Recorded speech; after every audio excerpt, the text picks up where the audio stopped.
സൃഷ്ടാവായ ദൈവത്തിൻ്റെ അതിധന്യമായ നാമം വാഴ്ത്തപ്പെടുമാറാകട്ടെ. ക്രൂശെടുത്ത് അനുഗമിക്കുക എന്ന വിഷയത്തോടുള്ള ബന്ധത്തിൽ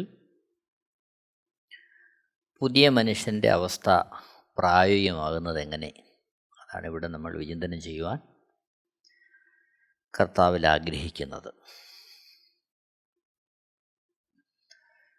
ഇവിടെ സമ്പൂർണമായ ഒരു സമർപ്പണം ദൈവം നമ്മിൽ നിന്ന് പ്രതീക്ഷിക്കുകയാണ്. അതാണ് ഗലാത്യ ലേഖനം 2-20 ഞാൻ ക്രിസ്തുവിനോടുകൂടെ ക്രൂശിക്കപ്പെട്ടിരിക്കുന്നു, ഇനി ജീവിക്കുന്നത് ഞാനല്ല, ക്രിസ്തുവത്രേ എന്നിൽ ജീവിക്കുന്നു. ഇപ്പോൾ ഞാൻ ജഡത്തിൽ ജീവിക്കുന്നതോ എന്നെ സ്നേഹിച്ച് എനിക്ക് വേണ്ടി തന്നെത്താൻ ഏൽപ്പിച്ചു കൊടുത്ത ദൈവപുത്രങ്കലുള്ള വിശ്വാസത്താൽ അത്ര ജീവിക്കുന്നത്. ഇത് സമ്പൂർണമായ ഒരു സമർപ്പണത്തെ കാണിക്കുകയാണ്. യേശു ക്രിസ്തുവിനോടൊപ്പം താനും ക്രൂശിക്കപ്പെട്ടു. അതുകൊണ്ട് ഇനി ജീവിക്കുന്നത് ക്രിസ്തുവാണ് എന്നിൽ. അത്തരത്തിലുള്ള ഭൂമിയിലെ ജീവിതമോ കർത്താവിലുള്ള സമ്പൂർണമായ വിശ്വാസത്താൽ. ഈ ഒരു സമർപ്പണം ക്രൂശെടുത്ത് അനുഗമിക്കുന്ന ഓരോ ഭക്തനും ആവശ്യമാണ്. അത്തരത്തിൽ സമർപ്പിക്കപ്പെട്ട ഒരുവന് മാത്രമേ പുതിയ മനുഷ്യൻ്റെ അനുഭവത്തിൽ പ്രായോഗികമായി ജീവിക്കാൻ സാധ്യമാകൂ. കൊരിന്ത്യർക്ക് എഴുതിയ 1-ാമത്തെ ലേഖനം 6-ാമത്തെ അധ്യായം 19-20 വാക്യങ്ങൾ. 1 കൊരിന്ത്യർ 6:19-20. ദൈവത്തിൻ്റെ ദാനമായി നിങ്ങളിലിരിക്കുന്ന പരിശുദ്ധാത്മാവിൻ്റെ മന്ദിരമാകുന്നു നിങ്ങളുടെ ശരീരമെന്നും നിങ്ങളെ വിലയ്ക്ക് വാങ്ങിയിരിക്കയാൽ നിങ്ങൾ താന്തങ്ങൾക്കുള്ളവരല്ല എന്നും അറിയുന്നില്ലയോ? 20-ാമത്തെ വാക്യം. ആകയാൽ നിങ്ങളുടെ ശരീരം കൊണ്ട് ദൈവത്തെ മഹത്വപ്പെടുത്തുവിൻ. അപ്പോൾ നാം വിലയ്ക്ക് വാങ്ങപ്പെട്ടു, പരിശുദ്ധാത്മാവെന്ന കാര്യസ്ഥന് വസിക്കുവാനുള്ള മന്ദിരമായിട്ട്. അതുകൊണ്ട് നമ്മുടെ ശരീരത്തിൻ്റെ ആത്യന്തികമായ ഉദ്ദേശം ദൈവത്തെ മഹത്വപ്പെടുത്തുക എന്നുള്ളതാണ്. ഈ ഒരു അനുഭവം പുതിയ മനുഷ്യൻ്റെ അവസ്ഥയാണ്. നോക്കണം, സത്യത്തിൽ നടക്കുവാൻ ഒരുവനെ പ്രാപ്തനാക്കുന്നത് പുതിയ മനുഷ്യൻ്റെ അനുഭവത്തിലാണ്. എഫേസ്യ ലേഖനം 4-ാമത്തെ അധ്യായം 17-24 വരെയുള്ള വാക്യങ്ങൾ. എഫേസ്യ ലേഖനം 4-ാമത്തെ അധ്യായം 17-24 വരെയുള്ള വാക്യങ്ങൾ. ആകയാൽ ഞാൻ കർത്താവിൽ സാക്ഷീകരിച്ച് പറയുന്നത് എന്തെന്നാൽ, ജാതികൾ തങ്ങളുടെ വ്യർത്ഥ ബുദ്ധി അനുസരിച്ച് നടക്കുന്നത് പോലെ നിങ്ങൾ ഇനി നടക്കരുത്. അവർ അന്ധബുദ്ധികളായി അജ്ഞാന നിമിത്തം, ഹൃദയകാഠിന്യ നിമിത്തം തന്നെ ദൈവത്തിൻ്റെ ജീവനിൽ നിന്ന് അകന്ന് മനം തഴമ്പിച്ചു പോയവരാകയാൽ അത്യാഗ്രഹത്തോടെ സകല അശുദ്ധിയും പ്രവർത്തിപ്പാൻ ദുഷ്കാമത്തിന് തങ്ങളെ തന്നെ ഏൽപ്പിച്ചിരിക്കുന്നു. 20-ാമത്തെ വാക്യം. നിങ്ങളോ യേശുവിൽ സത്യം ഉള്ളതുപോലെ അവനെക്കുറിച്ച് കേട്ട് അവനിൽ ഉപദേശം ലഭിച്ചു എങ്കിൽ ക്രിസ്തുവിനെക്കുറിച്ച് ഇങ്ങനെയല്ല പഠിച്ചത്. മുമ്പിലത്തെ നടപ്പു സംബന്ധിച്ച് ചതിമോഹങ്ങളാൽ വഷളായി പോകുന്ന പഴയ മനുഷ്യനെ ഉപേക്ഷിച്ച് നിങ്ങളുടെ ഉള്ളിലെ ആത്മാവ് സംബന്ധമായി പുതുക്കം പ്രാപിച്ച് സത്യത്തിൻ്റെ ഫലമായ നീതിയിലും വിശുദ്ധിയിലും ദൈവാനുരൂപമായി സൃഷ്ടിക്കപ്പെട്ട പുതുമനുഷ്യനെ ധരിച്ചുകൊള്ളുവിൻ. ഇവിടെ പുതിയ മനുഷ്യനെ ധരിക്കുന്നതിലൂടെ ലഭ്യമാകുന്ന ഒരു ജയത്തെ വെളിപ്പെടുത്തുകയാണ്.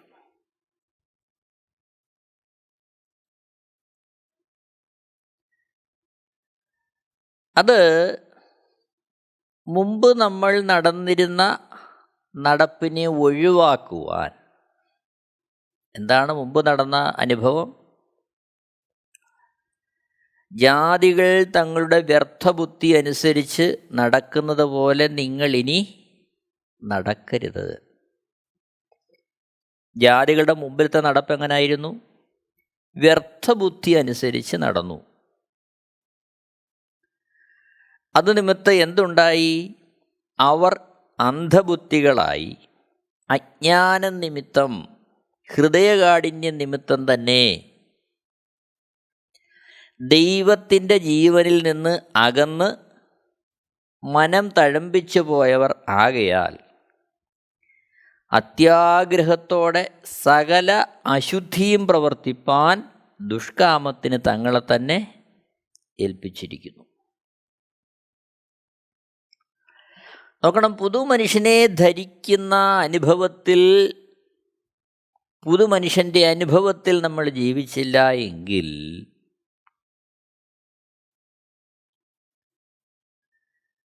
വ്യർത്ഥബുദ്ധി അനുസരിച്ച് നടക്കുന്ന അനുഭവത്തിലേക്ക് നമ്മൾ പോയെന്ന് വരാം.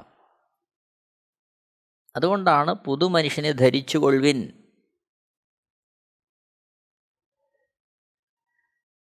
പുതുമനുഷ്യനെ ധരിക്കുക എന്ന് പറയുമ്പോൾ അവിടെ നാം ക്രൂശെടുത്ത് അനുഗമിക്കേണ്ടതുണ്ട്. യേശുക്രിസ്തുവിനോടൊപ്പം ചേർന്ന് അവിടുത്തെ മുഖമേറ്റ് നാം പഠിക്കേണ്ടതുണ്ട്. ഓരോ നാളും നമ്മെ തന്നെ കർത്താവിനായി സമർപ്പിച്ച് സ്വയം വിമർശനത്തോടെ നാം നമ്മെ തന്നെ പരിശോധിച്ച് ദൈവഭക്തിയിൽ നമ്മളെ സൂക്ഷിക്കേണ്ടതുണ്ട്. അത്തരത്തിൽ നാം നമ്മെ തന്നെ സൂക്ഷിച്ചെങ്കിൽ മാത്രമേ മുമ്പിലത്തെ നടപ്പ് സംബന്ധിച്ച് ചതിമോഹങ്ങളാൽ വഷളായി പോകുന്ന പഴയ മനുഷ്യനെ ഉപേക്ഷിക്കുവാൻ നമുക്ക് സാധ്യമാകൂ.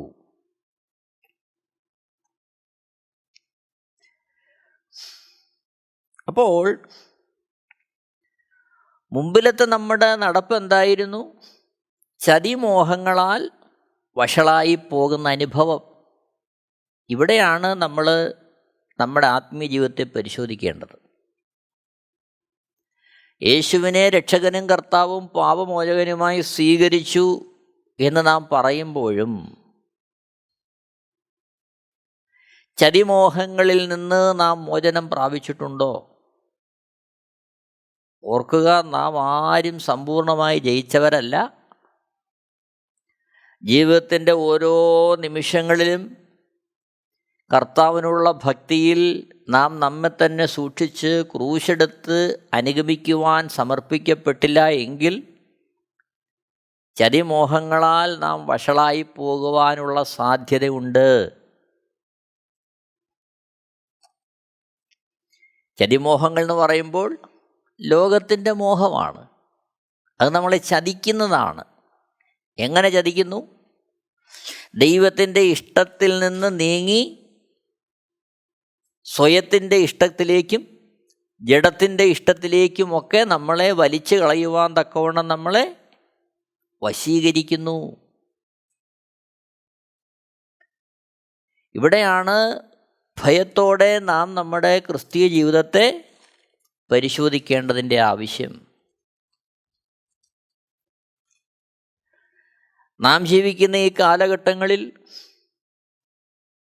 ഈ ലോകത്തെ ആഡംബരത്തിനും സുഖസൗകര്യത്തിനും പേരിനും പ്രശസ്തിക്കുമൊക്കെ വേണ്ടി നാം പല കാര്യങ്ങൾ മോഹിക്കാനും ആ മോഹിക്കുന്നത് ലഭിക്കുവാൻ വേണ്ടി പ്രാർത്ഥിക്കാനും ഒക്കെ ഉപദേശിക്കുന്ന അനേക അവസ്ഥകൾ ഈ ലോകത്തിൽ നമുക്ക് കാണാൻ കഴിയുന്നുണ്ട്. എന്നാൽ ഓർക്കുക, ദൈവഹിതപ്രകാരമല്ലാതെയുള്ള മോഹം നമ്മളിൽ കടന്നുകൂടിയാൽ അത് നമ്മളെ ചതിച്ചു കളയാനിടയുണ്ട്.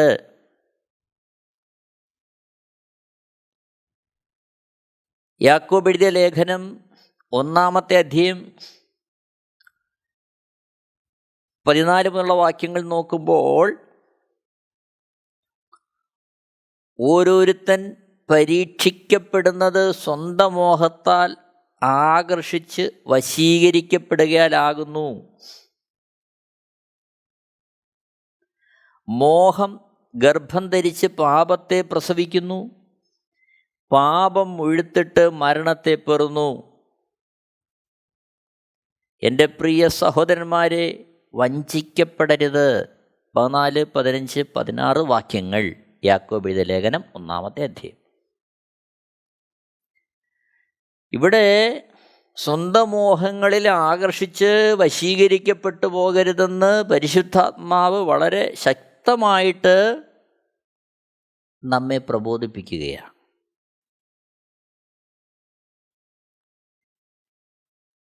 സ്വന്തം മോഹത്തിൽ ആകർഷിക്കപ്പെട്ട് വശീകരിക്കപ്പെട്ടു പോകയാൽ ഉണ്ടാകുന്ന അവസ്ഥ വഞ്ചിക്കപ്പെടുന്ന അവസ്ഥയാണ്. കാരണം എന്താ? മോഹം ഗർഭം ധരിച്ച് പാപത്തെ പ്രസവിക്കുന്നു, പാപം മുഴുത്തിട്ട് മരണത്തെ പെറുന്നു. അത് സ്വന്തം മോഹത്താൽ ആകർഷിച്ച് വശീകരിക്കപ്പെട്ടു പോയാൽ നമുക്കുണ്ടാകുന്ന അനന്തരഫലം മരണമാണ്. ഇത് പലപ്പോഴും അറിയാതെ കർത്താവിനെ ഭൗതിക ജീവിതത്തിലെ നന്മകൾക്ക് വേണ്ടി സമീപിക്കുകയും പ്രാർത്ഥിക്കുകയും ഉപവസിക്കുകയും ഒക്കെ ചെയ്യുന്ന പ്രവണത നാം പരിശോധിക്കേണ്ടതാണ്.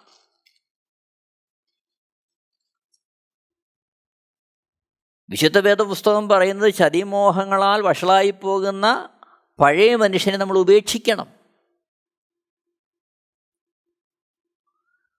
പുതിയ മനുഷ്യൻ്റെ അനുഭവത്തിൽ നാം നിലനിന്നെങ്കിൽ മാത്രമേ നമുക്ക് പഴയ മനുഷ്യൻ്റെ ചതിമോഹങ്ങളാൽ വഷളായി പോകുന്ന പ്രവണതയെ ഒഴിവാക്കാൻ സാധിക്കൂ. എഫേസ്യ ലേഖനം 4-ാമത്തെ അധ്യായം അതിൻ്റെ 23-24 വാക്യങ്ങളിൽ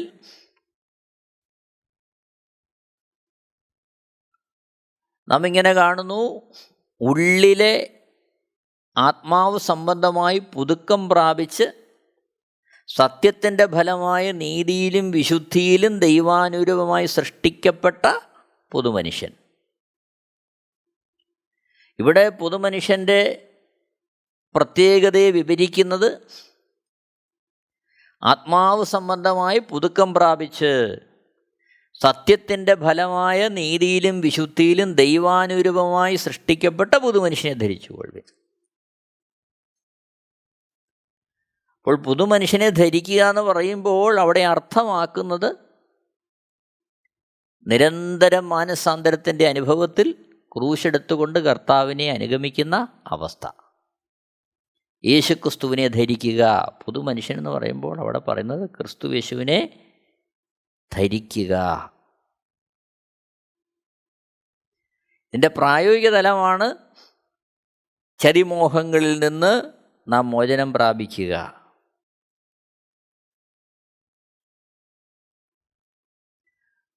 എഫേസ്യ ലേഖനം 4-ാമത്തെ അധ്യായം അതിൻ്റെ 19-ാമത്തെ വാക്യം നമ്മൾ കാണുന്നു: ആകയാൽ അത്യാഗ്രഹത്തോടെ സകല അശുദ്ധിയും പ്രവർത്തിപ്പാൻ ദുഷ്കാമത്തിന് തങ്ങളെ തന്നെ ഏൽപ്പിച്ചിരിക്കുന്നു. ആരാണ്? ജാതികൾ, ചതിമോഹങ്ങളാൽ വഷളായി പോകുന്ന പഴയ മനുഷ്യൻ. എഫെസോസിലെ ഭക്തന്മാർക്ക് എഴുതുകയാണ്. ഇത് നാം ഓരോരുത്തരും വളരെ ഭയത്തോടെ നാം പരിശോധിക്കേണ്ടത് ആവശ്യമാണ്. സത്യത്തിൻ്റെ ഫലമായ നീതിയിലും വിശുദ്ധിയിലും ദൈവാരൂപമായി സൃഷ്ടിക്കപ്പെട്ട പുതുമനുഷ്യനെ ധരിക്കുക. അവിടെയാണ് നമുക്ക് എന്ത് ചെയ്യാൻ കഴിയുന്നത്? മുമ്പിലത്തെ നടപ്പ് സംബന്ധിച്ച് ചതിമോഹങ്ങളാൽ വഷളായി പോകുന്ന പഴയ മനുഷ്യനെ ഉപേക്ഷിക്കാൻ പറ്റുന്നത്. പുതുമനുഷ്യനെ ധരിക്കാതെ പഴയ മനുഷ്യനെ ഉപേക്ഷിക്കാൻ കഴിയത്തില്ല.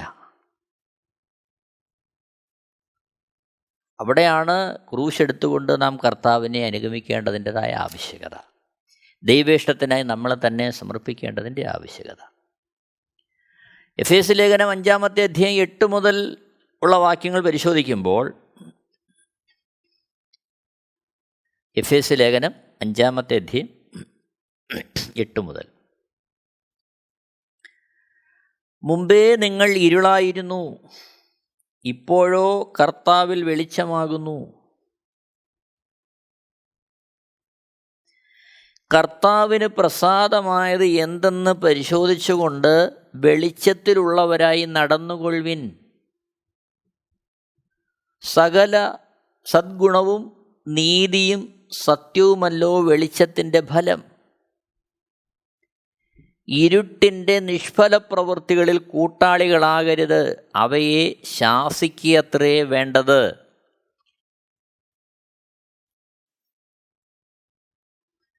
ഒന്നാമത്തെ വാക്യത്തിൽ എഫേസ്യ ലേഖനം 5:1, ആകയാൽ പ്രിയ മക്കളെന്ന പോലെ ദൈവത്തെ അനുകരിപ്പിൻ.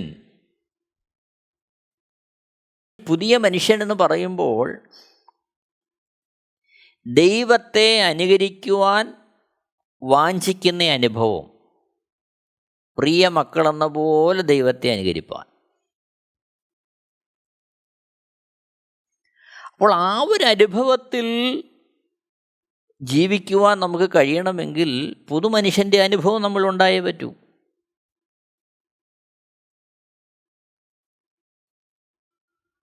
അവിടെ പറയുന്നു, നാം ഒഴിവാക്കേണ്ടുന്ന വിഷയങ്ങളെക്കുറിച്ച് പറയുകയാണ്. ക്രിസ്തുവും നിങ്ങളെ സ്നേഹിച്ച് നമുക്ക് വേണ്ടി തന്നെത്താൻ ദൈവത്തിന് സൗരഭ്യവാസനയായ വഴിപാടും യാഗവുമായി അർപ്പിച്ചതുപോലെ സ്നേഹത്തിൽ നടപ്പിൻ. ആ ഒരു അനുഭവമാണ് നമ്മൾ പ്രിയമക്കളെന്ന പോലെ ദൈവത്തെ അനുകരിക്കേണ്ടുന്ന വിഷയത്തിൽ നമ്മളിൽ നിന്ന് പ്രതീക്ഷിക്കുന്നത്. സ്നേഹത്തിൽ നടക്കുക, ദൈവസ്നേഹത്തിൽ. ദുർനടപ്പും യാതൊരശുദ്ധിയും അത്യാഗ്രഹവും നിങ്ങളുടെ ഇടയിൽ പേർ പറക പോലും അരുത്. ഇങ്ങനെ ആകുന്നു വിശുദ്ധന്മാർക്കുചിതം. ചീത്തത്തരം, പൊട്ടച്ചൽ, കളിവാക്ക്, ഇങ്ങനെ ചേർച്ചയല്ലാത്ത ഒന്നും അരുത്. സ്തോത്രമത്രേ വേണ്ടത്. ദുർനടപ്പുകാരൻ, അശുദ്ധൻ, വിഗ്രഹാരാധിയായ ദ്രവ്യാഗ്രഹി, ഇവർക്കാർക്കും ക്രിസ്തുവിൻ്റെയും ദൈവത്തിൻ്റെയും രാജ്യത്തിൽ അവകാശമില്ല എന്ന് നിങ്ങൾ അറിയുന്നുവല്ലോ. വ്യർത്ഥവാക്കുകളാൽ ആരും നിങ്ങളെ ചതിക്കരുത്. ഈ വക നിമിത്തമല്ലോ ദൈവകോപം അനുസരണം കെട്ടവരുടെ മേൽ വരുന്നു. നിങ്ങൾ അവരുടെ കൂട്ടാളികൾ ആകരുത്. അപ്പോൾ ഇവിടെ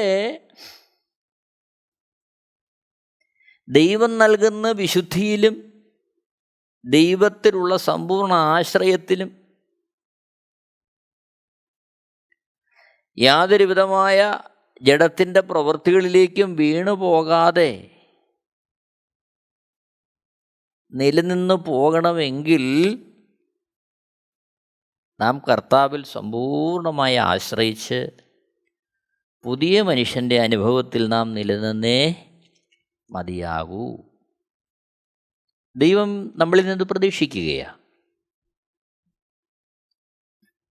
സമ്പൂർണമായൊരു സമർപ്പണം. അപ്പോൾ സത്യത്തിൽ നടക്കാൻ, വെളിച്ചത്തിൽ നടക്കുവാൻ പുതിയ മനുഷ്യൻ്റെ അവസ്ഥയിൽ മാത്രമേ നമുക്ക് സാധ്യമാകൂ. അല്ലെങ്കിൽ ചതിമോഹങ്ങളാൽ വഷളായി പോകുവാനിടയുണ്ട്. നോക്കണം, ദൈവജനമായി ജീവിക്കുവാനാണ് കർത്താവ് നമ്മളെ വിളിച്ചിരിക്കുന്നത്. ദൈവത്തിൻ്റെ ജനമായി, ദൈവത്തെ മഹത്വപ്പെടുത്തുന്നവരായി. പത്രോസ് എഴുതിയ ഒന്നാമത്തെ ലേഖനം 1-ാമത്തെ അധ്യായം, പത്രോസ് എഴുതിയ ഒന്നാമത്തെ ലേഖനം 2-ാമത്തെ അധ്യായം 4-ാമത്തെ വാക്യം. മനുഷ്യർ തള്ളിയതെങ്കിലും ദൈവസന്നിധിയിൽ ശ്രേഷ്ഠവും മാന്യവുമായ ജീവനുള്ള കല്ലായ അവൻ്റെ അടുക്കൽ വന്നിട്ട് നിങ്ങളും ജീവനുള്ള കല്ലുകൾ എന്ന പോലെ ആത്മീയ ഗൃഹമായി യേശുക്രിസ്തു മുഖാന്തരം ദൈവത്തിന് പ്രസാദമുള്ള ആത്മീയ യാഗം കഴിപ്പാൻ തക്ക വിശുദ്ധ പുരോഹിത വർഗമാകേണ്ടതിന് പണിയപ്പെടുന്നു. 5-ാമത്തെ വാക്യം. അപ്പോൾ പുതിയ മനുഷ്യൻ്റെ അനുഭവം, അവർ ദൈവജനമായി ജീവിക്കുവാൻ വിളിക്കപ്പെടുന്നു, അതിനായി സമർപ്പിക്കപ്പെടുന്നു. ഈ ബോധ്യം നമ്മൾക്ക് ആവശ്യമാണ്. നാം എന്തിനു വേണ്ടി കർത്താവിനെ അനുഗമിക്കുന്നു? എന്താണ് നമ്മുടെ ഉദ്ദേശം? കേവലം പ്രാർത്ഥിച്ച് നമ്മുടെ ഭൗതിക ആവശ്യങ്ങൾ നിറവേറ്റി അത്തരത്തിൽ മുന്നോട്ട് പോവുക എന്നുള്ളത് മാത്രമാണോ? നമ്മൾ പരിശോധിക്കണം.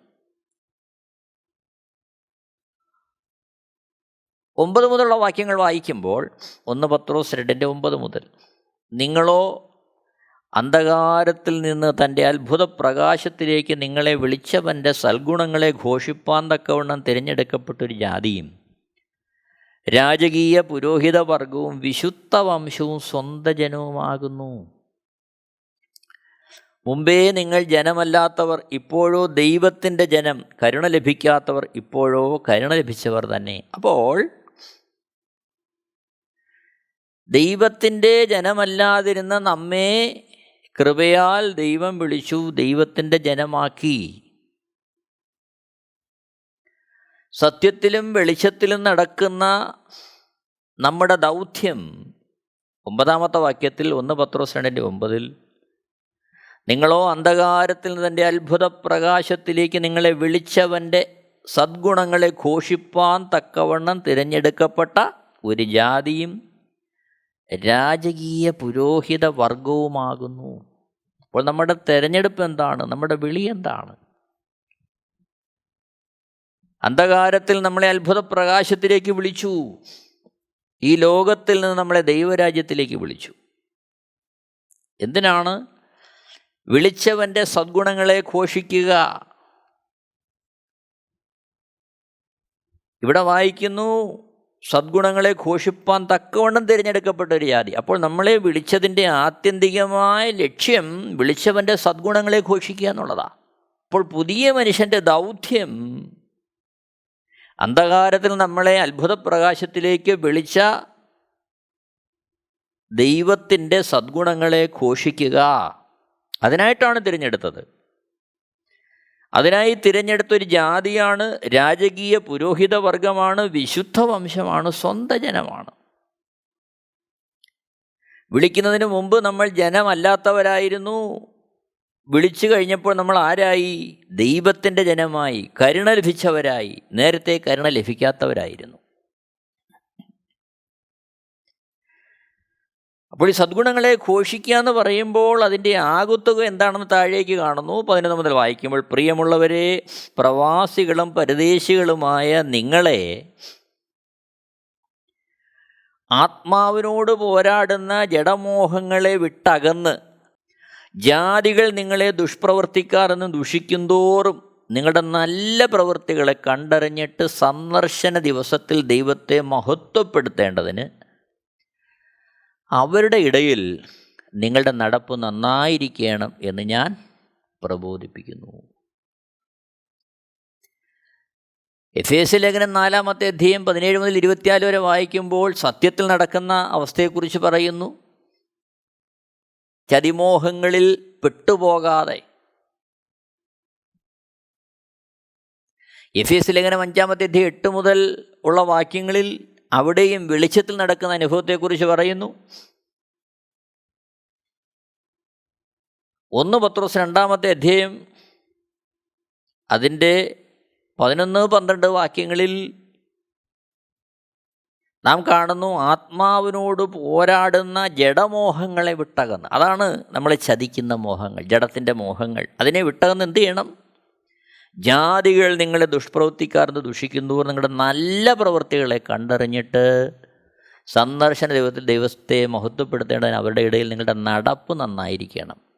അപ്പോൾ ദൈവജനമായി സന്ദർശന ദിവസത്തിൽ ദൈവത്തെ മഹത്വപ്പെടുത്തുവാൻ